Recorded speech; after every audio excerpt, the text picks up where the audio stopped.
Então, o que o pessoal fala? O pessoal fala que os Estados Unidos, né, ele tem uma política de acobertamento da informação. Ele não libera a informação. Por que ele não libera? Aí tem várias especulações também. Primeiro, tem medo do efeito disso. Então, se o presidente americano chegar na televisão hoje à noite e falar assim, pessoal, é o seguinte, nós não estamos sozinhos no universo, eu tenho aqui do meu lado um alienígena que a gente capturou. Qual é o efeito disso na população? A galera não sabe. Não sabe se vai causar um pânico geral, um desespero geral, colapso da economia, não tem ideia do que vai acontecer. Acabar a papel higiênico. Exatamente, porque é a primeira coisa que vai acontecer. A primeira coisa no colapso é isso. Isso aí.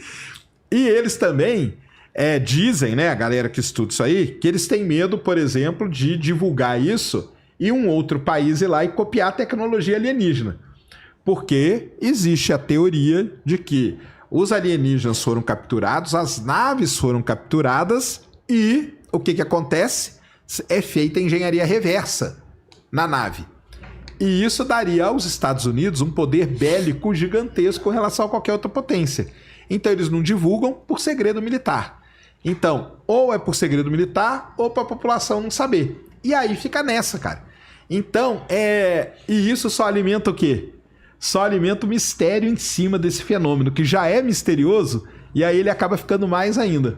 Sim. E aí os ufólogos falam assim, tá vendo lá? Saiu tal documento. Porque o ufólogo também, cara, aí eu brinco, né? O Edson Boaventura, meu amigo, pode trazer ele aqui, ele é gente boa demais. Eu sei quem ele é. Ele é legal. Eu falo assim pra ele, cara, tá vendo? Agora você tá falando pra mim que o governo tá a favor, porque tá liberando. Aí quando o governo vem e escreve no relatório, oficialmente ele escreve assim, não foi identificada nenhuma tecnologia alienígena. Tá aí, é o mesmo governo tá falando. E aí? Ah, não, mas aí agora não. Eu falo, pô, mas aí quer dizer, o governo só tá certo quando ele concorda com você, né, cara? Porque aí quando não tá também... Então, mas o que acontece nisso tudo, cara? É isso que eu tô falando. Essas incongruências, essa coisa do cara falar um negócio depois desfalar e tal, só acaba aumentando mesmo o mistério em cima, entendeu? E aí, será que o governo tá mentindo? Não tá? Aí você pega assim, pô, mas o governo já mentiu em tanta coisa, seria tranquilo eles mentirem nisso? Seria, entendeu? Por que eles liberariam? É interesse deles? Não é? Então fica nessa. E aí vem uma enxurrada para alimentar mais ainda isso, vem do outro lado aqui em paralelo, só que uma hora tudo isso se encontra, a cultura pop. Até a cultura pop tá nessa? A cultura pop, lógico. Uma coisa que eu te perguntei sobre a questão do Monark é porque assim, o Monark ele saiu daqui e foi para os Estados Unidos, chegou lá e ele começou a falar desses negócios, né? Esses assuntos devem ser, tipo, populares lá nos Estados Unidos. Cara. Muito popular. Bem mais do que aqui. Óbvio que o pessoal tá falando de um negócio que tá acontecendo debaixo do nariz deles. Lá... É por causa disso, é porque o governo americano vem desde 2017 e tal, liberando várias informações. Então ele libera pacotes de informações, entendeu? Projetos antigos que eles fizeram e tudo. E uma coisa também, nos Estados Unidos tem um negócio chamado FOIA, né? Que é a Free of Information, a lei da livre informação. Você pode pedir para o governo americano qualquer documento e ele te entrega esse documento. Então o que o pessoal começou a pedir? Eu quero todas as filmagens de câmeras que estavam em porta-aviões americanos. E aí começaram a aparecer umas coisas esquisitas. Eu quero todas as filmagens dos radares dos caças do período tal a tal. Começou a aparecer coisa esquisita. Então, pelo fato de lá ter esse lance que aqui não tem, entendeu? O pessoal acaba pedindo isso. E tem um cara que ele começou a fazer um documentário sobre esse tipo de avistamento. E aí o que ele fez? Ele pediu um monte de informação. Entendi. Um monte de informação. E aí, com base nisso, mas é isso. Só que a cultura pop, cara, não pode deixar ela de fora, tá, pessoal? Não Como pode que é deixar a cultura pop? Cara, a cultura pop são filmes, cara. Então, você pegar desde a década de 80, E.T., do Spielberg. Se você pegar o Contatos Imediatos, de Terceiro Grau.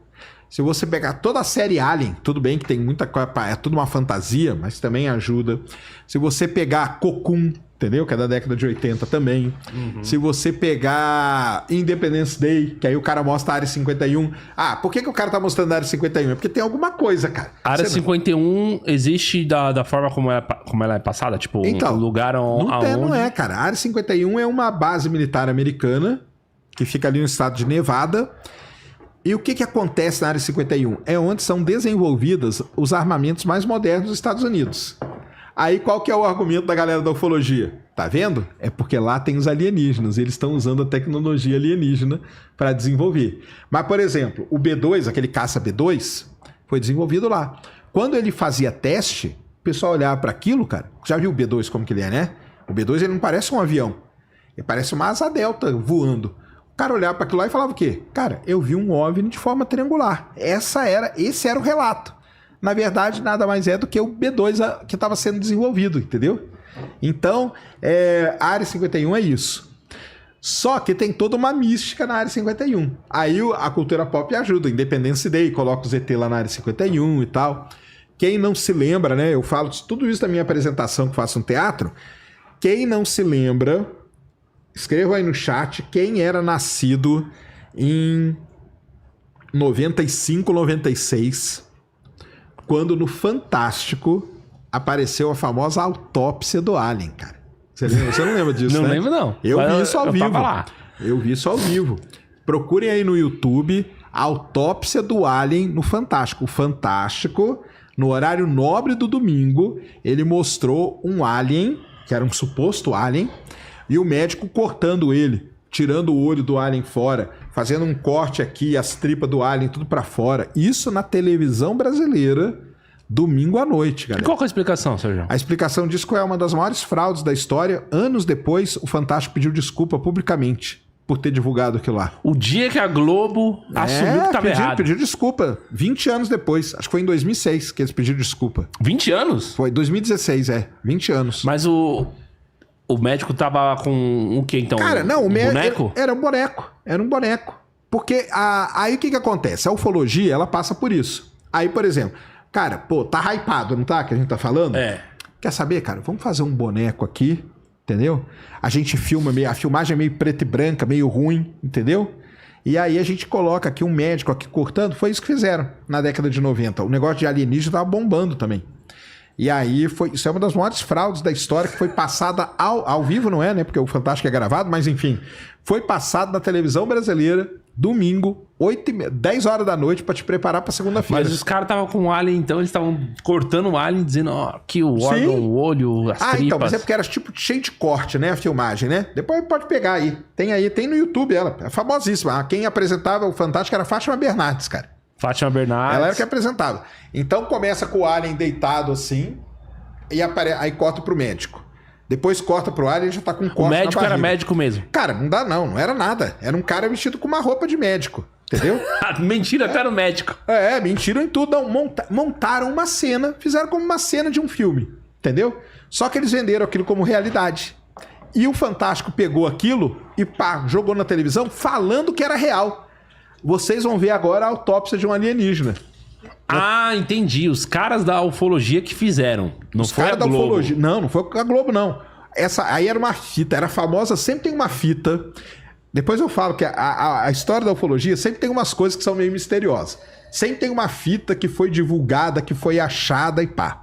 A Globo teve acesso, sabe aquele negócio que a Globo fala? Tivemos acesso a informações exclusivas. Então, tivemos acesso a uma fita exclusiva que mostra um alienígena sofrendo uma autópsia.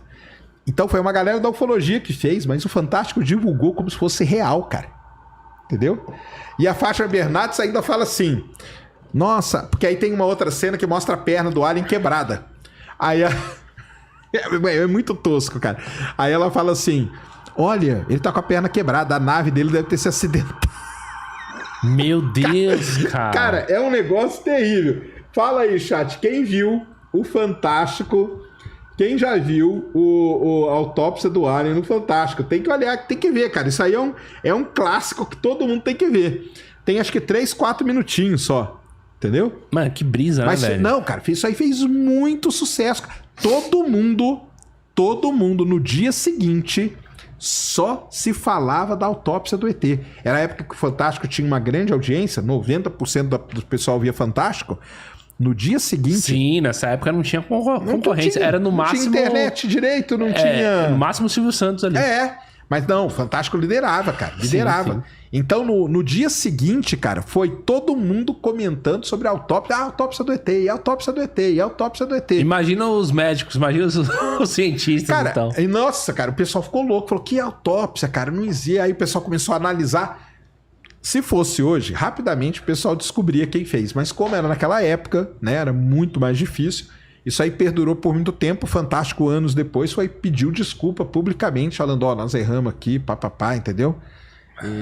Mas no dia lá, estavam se divertindo, né, Fátima Bernardes? Uma audiênciazinha top, né? Cara, audiência gigantesca e a repercussão desse negócio aí foi muito grande, entendeu? Então, tudo isso acaba alimentando, cara, essa coisa misteriosa. Porque assim, você querendo ou não, nós estamos falando da década de 90, a autoridade máxima da televisão era o Fantástico, cara. Cara, eu lembro de umas matérias no Fantástico que era tipo o Homem do Ra. Você já viu isso? Claro. Fenômenos sobrenaturais. O Homem do Ra. Era um cara que você tava conversando com ele assim e tal. Ele tá num lugar, tá no carro.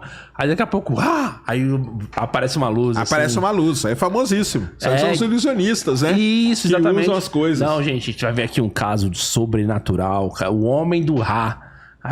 Aí puf, o cara soltava raio pela mão. É isso. Era isso. Era isso. Pra onde vai parar esses caras, né? Nada. Sumiram, né, cara? Mas o que eu ia falar é o seguinte. Por que isso aí fazia sucesso? Porque a autoridade da época era o Fantástico, era a autoridade, cara. Saiu no Fantástico, você tava verdade. Você tava dando uma carimbada que o negócio era autêntico, cara. E isso aí ficou durante todo mundo, cara. O tanto que me encheram o saco por conta dessa autópsia do alienígena, cara. Mas olha lá, apareceu a galera, aquilo lá é uma montagem, cara. Aquilo lá não existe, aquilo lá não tem nada a ver e tal. E aí foi desmentido depois. E aí, no caso do Brasil, a gente tem casos clássicos, né? Que envolvem ufologia. O primeiro grande caso clássico brasileiro é a chamada Operação Prato. Isso aconteceu na década de 70, lá no Pará. Em basicamente 3 localidades do Pará. Começaram a aparecer luzes no céu. E essas luzes atingiam as pessoas. E as pessoas tinham diferentes, digamos assim, efeitos. Algumas ficavam meio paralisadas na hora. E algumas apareciam com umas marcas. Que parecia que tinha tomado um chupão. Esse fenômeno ficou conhecido como chupa-chupa. Esse era o fenômeno. Fenômeno do chupa-chupa. Era esse mesmo, esse era o nome. Mas assim, como é que é esse fenômeno aí? Cara, apareciam luzes que o pessoal não tinha explicação. E aí apareciam marcas nas pessoas. Que parecia que ele tinha tomado um chupão, assim, sabe? Sim, mas através da luz? Através da luz. É isso que era o relato. O relato das pessoas eram esse. Meu Deus, cara. Até que chegou um dia que essas cidades eram muito pequenas. Eram pequenas localidades ribeirinhas ali. Um dos prefeitos, ele não conseguia mais responder as pessoas. E ele chamou a Força Aérea Brasileira. E a Força Aérea Brasileira foi lá. E ela montou uma operação, ficou muito famosa no Brasil, chamada Operação Prato. Que eles ficaram lá fazendo vigília durante alguns anos, se não me engano. E fizeram imagens, então tem as fotos, aí saiu um relatório gigantesco da Operação Prato, tem foto, tem um monte de coisa. Qual é a explicação? Não se sabe, não chega a ser conclusão nenhuma. Porque você não pode falar que aquilo lá é uma nave alienígena, entendeu? Era algum fenômeno que estava ocorrendo. Tem outras explicações? Tem. Por exemplo, ali naquela região, os japoneses estavam ali já fazia muito tempo, entendeu? Porque teve um programa no Brasil de você povoar a região norte do Brasil com determinados tipos de imigrantes que chegaram aqui. E os japoneses foram para lá. E os japoneses, eles já tinham as fazendas e tal, e eles não queriam que ninguém chegasse perto da fazenda. Então existe uma explicação, uma hipótese para explicar a Operação Prato, ou o fenômeno, né, que estava acontecendo, que eram já, tipo, eu vou falar aqui, o pessoal vai rir. Preparem para rir da minha cara. Era um tipo de drone, entendeu? Que os japoneses já usavam naquela época para proteger a plantação. Então, qual que é a história? É que os japoneses eles jogavam aquelas luzes nas pessoas para assustar as pessoas. E aí elas ficavam longe da fazenda deles. Cara, essa que é a explicação.